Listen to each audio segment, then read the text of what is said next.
With Big E wanting retribution against Lashley and Charlotte Flair telling Andrade to leave WWE, this is Wrestling Hub. My name is John and you're watching the Wrestling Report for August 29th. Before we get into the rest of the video, make sure you subscribe to Wrestling Hub and turn on all notifications to stay up to date with everything in the world of pro wrestling.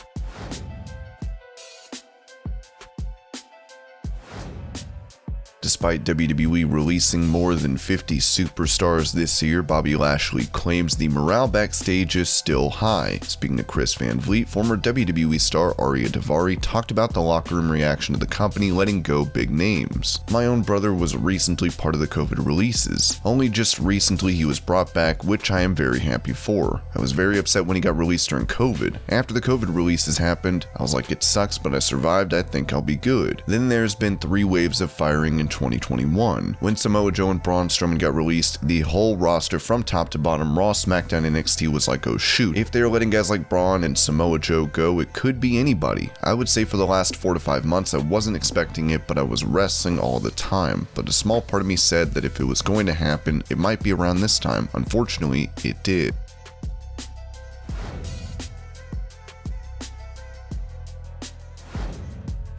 Following his WWE release in 2010, Carlito made a surprise return during the Royal Rumble, with that being his first appearance in a WWE ring in over a decade. Speaking to Chris Van Vliet, Carlito revealed when he was paired with Tori Wilson and Trish Stratus, things went downhill. Yeah, I actually didn't like any of that. That's what I think when things started going downhill. Carlito's the guy that always talked about having all these girls but never got the girl. You know what I mean? And when he gets the girls, it's like, okay, that's not him. You know what I mean? He's not a guy that brags about getting all these girls, and these girls, you talk to them and he does the worst things imaginable. They can't stand him, but I don't know, they turned me into a ladies man for some reason. No, it just was the opposite of my character. Carlito wasn't a ladies man. Tori and Trish are great friends and stuff, but at the same time I'm thinking that this isn't the best thing for my character. Despite returning, Carlito noted earlier in the year that it is unlikely he will be coming back to WWE.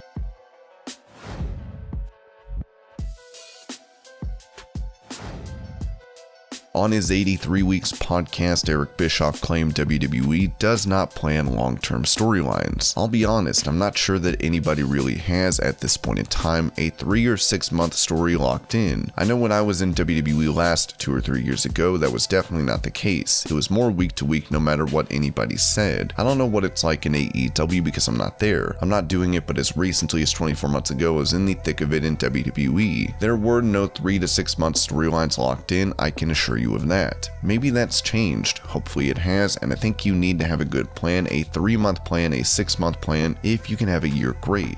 But you also have to be flexible enough and spend enough time reading the audience, not the ratings, not the quarter hours. That doesn't tell you anything. That tells you what history is. That doesn't tell you what the audience is thinking or feeling, and there's only one way to know that, and that is to be out there with the audience. I hope that there are 3 and 6 month plans out there, and if there are, hopefully people are paying attention to the crowd reaction as well.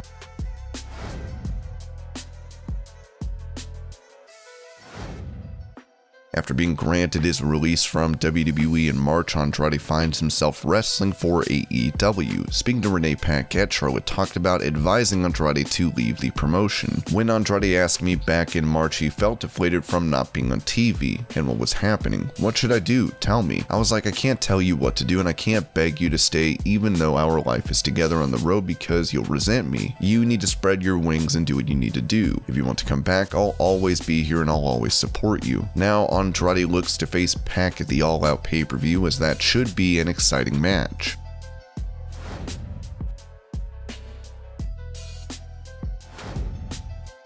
While not everyone is a fan of the character Alexa Bliss portrays in WWE, she told ET that she is interested in pursuing a career in acting. WWE will always be home. That's always where I'll be, but I would love to see what happens if I go for acting. I've been working with an acting coach for the last 10 months. Everything I'm doing right now, character-based wise, is a lot of acting and it's a lot of fun, but I would love to try that one day if the cards allow. That would definitely be a passion of mine, but for now, WWE's home. This persona could turn out to be great acting experience for Alexa, as we'll have to see if she can land acting roles in the future.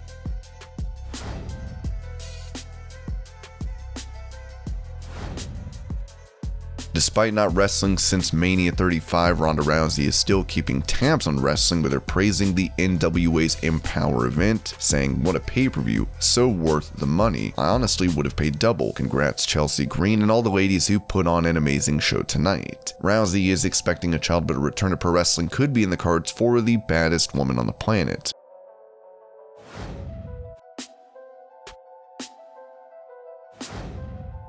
Paige is no longer wrestling, but is under a WWE contract. The first NXT Women's Champ revealed on Twitch when her current deal is up. "My contract is up in June of next year. Who knows if they would want to give me a new contract? Who's to say they would want to? If they did, I'd love to have Twitch as a part of the contract." PW Insider had previously reported that Paige was locked into a WWE deal through 2023, with her signing a multi-year contract around the time WWE Backstage kicked off in 2019.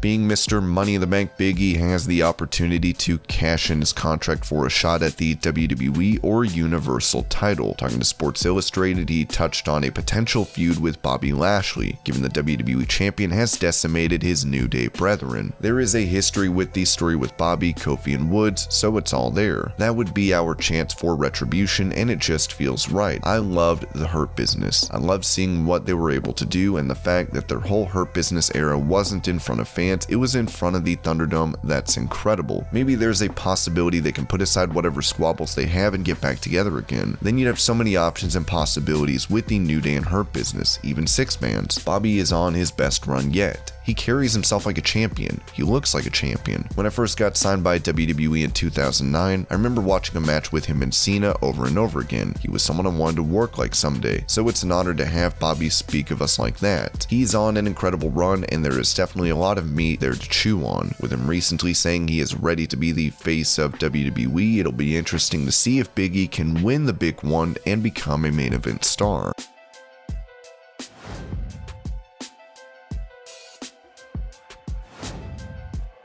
During a TalkSport interview, NXT champion Samoa Joe touched on the hiring directive in WWE and what the promotion is looking for when recruiting talent. As for the directive, yeah, there is a directive and they do come straight from Vince McMahon. Vince says, "Hey, this is what we want." But the directives, it's weird. They've been around forever. I worked for WWE in developmental, and when I very first started in California, and these directives existed. But they change. It changes based on the needs of the company. It's funny. I read the articles, I know exactly what you're talking about. I read the outrage about the directive and I'm like, this is nothing different. And the next week, the directive will be different. The directive right now is probably a little bit younger and looking for a little more athletic, which isn't terrible whatsoever. But that directive will invariably shift as the needs of the company shifts. So yeah, there is a directive. It comes from Vince. We all follow it and we get the job done for him. We're happy to do so.